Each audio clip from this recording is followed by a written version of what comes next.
எப்படியோ ஏதையாவது விஜயகாந்த மடக்கிருந்து பாக்குறாங்க. மடக்குங்க. நிலையில நான் என்ன சொல்றேன், எதுல மடம் காசுல தானே.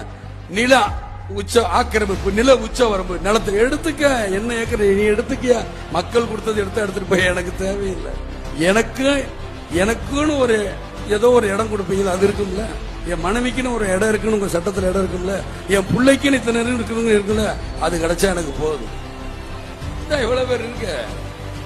இந்த 4 பேர் வந்தா ஒரு நேரம் சோறு போட மாட்டீங்க.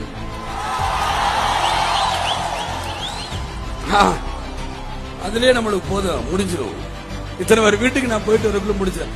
என்னையா காசு காசு காசு பணம் படப்புவாங்கயா நீங்களும் உங்க காசு என்னையா கோடி கோடியா சேர்த்து வச்சு எங்கயா கொண்டு போறீங்க? செத்தா கூட அருணாக்குடி அத்து விட்டுட்டு தான் உள்ளத்தி கொண்டு போய் போதைக்கிறான். காசு கிடையாது, ஒண்ணும் கிடையாது. விஜயகாந்த் இப்படி எல்லாம் மிரட்ட நினைச்சா